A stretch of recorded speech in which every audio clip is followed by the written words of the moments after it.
That easily वे। हम easy तरीके से नरेशन सीखेंगे और उसकी की जो पॉइंट्स हैं कि नरेशन एक्टिव को कैसे इनडायरेक्ट को इनडायरेक्ट में कैसे कन्वर्ट करें। So ladies and gentleman, first we will describe narration. ये नरेशन अल्फाज का मतलब क्या होता है।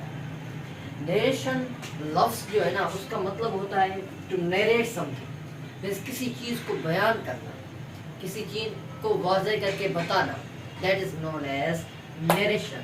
नरेशन जो लफ्ज़ लिया गया वो नरेट से लिया गया, बयान करना। Okay, now the main 2 points of this narration is that one is a direct sentence and second is indirect sentence. जब भी हमें डायरेक्ट सेंटेंस मिलता है उसको हम नरेशन में इनडायरेक्ट सेंटेंस में करते हैं, जैसे एक्टिव सेंटेंस मिलता है उसको हम पैसिव सेंटेंस में कन्वर्ट करते हैं। तो what is a direct sentence? Direct sentence किसको कहेंगे? डायरेक्ट सेंटेंस उसको कहेंगे quote the actual words of speaker. For suppose मैं बात कर रहा हूँ, जो भी मैं कहूँ आप वो ही बात आप मेरे अल्फाज में करें, तो that is known as direct speech. ये क्या होती है? डायरेक्ट स्पीच है। इसकी सिंपल एग्जांपल है, जैसे कि Junaid said I am busy. Junaid ने कहा मैं बिजी हूँ। ये तो सिंपल बात है, जुनैद ने कहा मैं बिजी हूँ। ये जुनैद के अपने वर्ड्स हैं, मेरे वर्ड्स या तुम्हारे वर्ड्स या किसी की और के वर्ड्स नहीं है। ये जुनैद ने कहा वो बिजी है। ओके, तो ये जो पार्ट है जुनैद सेड, इसको हम कहेंगे रिपोर्टिंग स्पीच। ये क्या है? Reporting speech. और जो इन्वर्टेड कॉमा में जो पार्ट क्लोज है उस पार्ट को हम कहेंगे reported speech. This is reporting speech and this is reporting speech. Now, और इनडायरेक्ट सेंटेंस किसको कहेंगे? इनडायरेक्ट सेंटेंस वो है we change the speaker words in our own words। जो स्पीकर ने जो वर्ड कहे हैं, जिसने बोला है, जो उसने वर्ड कहे हैं, we change the words into own words। उसके वर्ड्स हम अपने वर्ड्स में तब्दील करें, तो इसको हम क्या कहेंगे? Indirect speech. जैसे कि जुनैद सेड, जुनैद ने कहा that he was very busy, वो मसरूफ है। जुनैद ने किसको कहा? मुझे कहा कि जुनैद मसरूफ है। मैंने क्या बयान किया कि जुनैद ने मुझे कहा दैट जुनैद क्या है? बिजी है। सो ये उसके अल्फाज हैं जो मैंने अपने वर्ड्स में चेंज किए हैं, then that is known as indirect speech. Very simple way, जो सेम वर्ड्स हो स्पीकर के, डायरेक्ट स्पीच, और उसके वर्ड्स अपने वर्ड्स में चेंज किए जाए, that is known indirect speech. Now let's move the key points of active change into passive.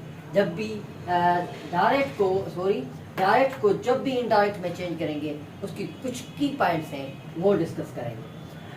की पॉइंट डिस्कस करने से पहले ये दोनों लाइंस होती हैं सेंटेंस के ऊपर, इसको हम क्या कहेंगे?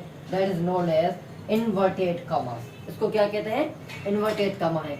ये जो रिपोर्टेड स्पीच में होती है ना, दो अड़ियाँ होती है, that is known as called inverted commas. हम इसको क्या कहते हैं?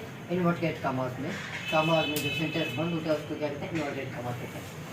नो की फैक्ट, डायरेक्ट जब चेंज होगा इनडायरेक्ट में, जब भी सेंटेंस में नाउ हो, इनडायरेक्ट में वो चेंज होगा देन में। देन दो किस्म के होते हैं, एक देन होता है EN वाला और एक देन होता है THAN। सो THAN जो है ना वो नरेशन में कभी भी इस्तेमाल नहीं होगा। THEN जो है ना नरेशन में ये इस्तेमाल होता है। तो now change into then, direct into indirect. Indirect, direct में जो हेयर होगा वो देर में कन्वर्ट होगा, और अगो होगा वो बिफोर में कन्वर्ट होगा, और जो थस होगा वो सो में कन्वर्ट होगा, जो टुडे होगा वो दैट डे में कन्वर्ट होगा। और अगर यहाँ में हम लिखें यस्टरडे, तो उसको हम कन्वर्ट करेंगे प्रीवियस डे में। Yesterday is convert into previous day. But जो कहें हम टुमारो, वो इज फ्यूचर डे या कमिंग डे में कन्वर्ट करेंगे। Now let's move to next word. So had change into hads. Had converts had में ही होता है, हैड बीन में ही कन्वर्ट होता है।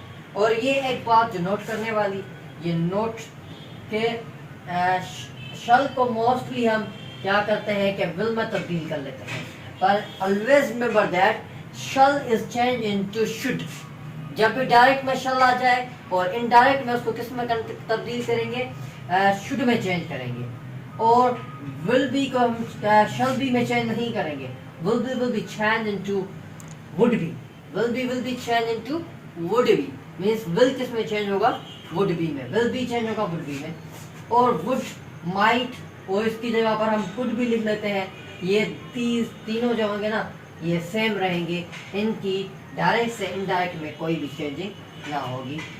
Would, might and could remain same in indirect speech. Now कुछ फैक्ट्स हैं जो कि इम्पोर्टेंट फैक्ट्स हैं, जैसे कि हमने कहा first person change according to the subject of reporting speech. जो फर्स्ट पर्सन होता है वो सब्जेक्ट के रिपोर्टेड पार्ट से कन्वर्ट होता है।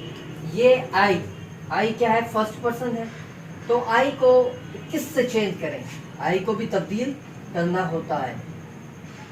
तो I is a first person, it will be change according to the subject of reporting speech. जब भी यहाँ पर फर्स्ट पर्सन हो, आई हो या वी हो, ये दोनों फर्स्ट पर्सन है, तो ये चेंज होंगे किसके साथ, सब्जेक्ट ऑफ रिपोर्टिंग स्पीच। ये ऑब्जेक्ट कन्वर्ट नहीं होंगे, किससे होंगे, सब्जेक्ट के साथ होंगे। The second point is that second person जब भी सेंटेंस में हो, change according to the object of reporting. You is a second person, ये ओनली यू ही होता है जो सेकंड पर्सन है। तो यू सेकंड पर्सन है, तो ये किसके साथ कन्वर्ट होगा, किससे चेंज होगा, object of the reporting speech. जब भी यू होगा वो किससे चेंज होगा, ऑब्जेक्ट ऑफ रिपोर्टिंग स्पीच। जैसे कि he said to me I am busy, आई किसके साथ चेंज करना था, ही के साथ, तो ये कहते हैं he said to me you are busy, तो ही को आई में कन्वर्ट करेंगे। he told me that he और he is busy, आर को चेंज करेंगे, I am busy, क्योंकि ये आई है ना, तो इसके साथ कन्वर्ट चेंज करेंगे। नाउ थर्ड पर्सन, ये अहम बात और नोटेट करने वाली बात है कि थर्ड पर्सन रिमेन सेम होगा। थर्ड पर्सन को कहीं चेंज ना करें। थर्ड पर्सन कौन सा भी आ जाए, दे आ जाए, इट आ जाए, इज आ जाए, कोई भी आ जाए, उसको नो चेंज करेंगे। These are the important facts and important points according to narration. Direct को इनडायरेक्ट में कैसे तब्दील करें, ये कुछ फैक्ट्स थे, कुछ हकीकत थी, कुछ बातें थी जो आपसे शेयर करने को दिल कर रहा था। तो नेक्स्ट वीडियो तक अपना ख्याल रखें। Thank you for love.